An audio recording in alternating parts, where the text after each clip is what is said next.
తాకట్లో ఉన్న మీ బంగారాన్ని విడిపించి ఆ రోజు ఆన్లైన్ రేటుకి కొంటాం. Sharma gold company. Pastor Praveen విషయంలో ఏం జరిగింది? ప్రమాదమా, హత్యనా అనే దానిపై మిస్టరీ ఇంకా కొనసాగుతోంది. హత్య చేసి చంపారని క్రైస్తవ మతం బలంగా నమ్ముతోంది.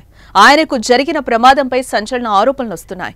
తాజాగా ప్రవీణ్ మరణంపై ఏపీపీసీసీ చీఫ్ వైఎస్ షర్మిల కూడా స్పందించారు. పగడాల ప్రవీణ్ది రోడ్డు ప్రమాదం కాదని చెప్పిన ఆమె హత్య అనడానికి సంఘటన స్థలంలో చాలా రుజువులున్నాయన్నారు. ఇది పక్కా ప్రణాళికతో చేసిన హత్య అని, వారి కుటుంబ సభ్యులతో పాటు అందరికీ అనుమానాలు ఉన్నాయని అన్నారు. ఈ దారుణ ఘటన 2 తెలుగు రాష్ట్రాల్లోని క్రైస్తవుల మనోభావాలను తీవ్రంగా దెబ్బతీసిందన్నారు. రాష్ట్ర ప్రభుత్వం ప్రవీణ్ పగడాల మృతిపై వెంటనే ఫాస్ట్ ట్రాక్ విచారణ జరిపించాలని షర్మిల డిమాండ్ చేశారు. నిజాలు నిగ్గు తేల్చాలని అన్నారు. ప్రవీణ్ కుటుంబ సభ్యులకు ట్విట్టర్ వేదికగా ప్రగాఢ సానుభూతి వ్యక్తం చేశారు.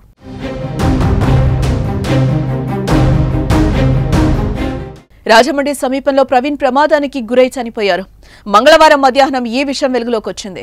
రోడ్డు ప్రమాదంలో ప్రవీణ్ చనిపోయారని పోలీసులు తేల్చారు. సీసీ ఫుటేజ్ ను కూడా విడుదల చేశారు. అయితే రోడ్డు ప్రమాదంలో క్రైస్తవులు మాత్రం హత్యగా అనుమానిస్తున్నారు. రాజమండ్రి జీజీహెచ్ ఆసుపత్రికి బుధవారం భారీగా తూర్పుగోదావరి జిల్లాకు చెందిన క్రైస్తవ సంఘాల నాయకులతో పాటు తెలంగాణలోని పలు ప్రాంతాలకు చెందిన క్రైస్తవ ప్రముఖులు ఆసుపత్రి వద్దకు చేరుకుని ఆందోళన చేపట్టారు. ఆందోళనల మధ్య ప్రవీణ్ మృతదేహానికి అధికారులు పంచనామా నిర్వహించి పోస్టుమార్టం పూర్తి చేశారు. అనంతరం బందోబస్తు మధ్య మృతదేహాన్ని అంబులెన్స్ లో హైదరాబాద్ కు తరలించారు.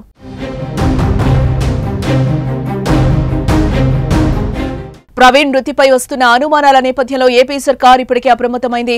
ప్రవీణ్ మృతి కేసును దర్యాప్తు త్వరగా జరుగుతోంది. ప్రస్తుతం అనుమానాస్పద మృతిగా కేసు నమోదు చేసి కొవ్వూరు డీఎస్పీ దేవకుమార్ ఆధ్వర్యంలో 5 ప్రత్యేక బృందాలు రంగంలోకి దిగి విచారణ చేపట్టాయి.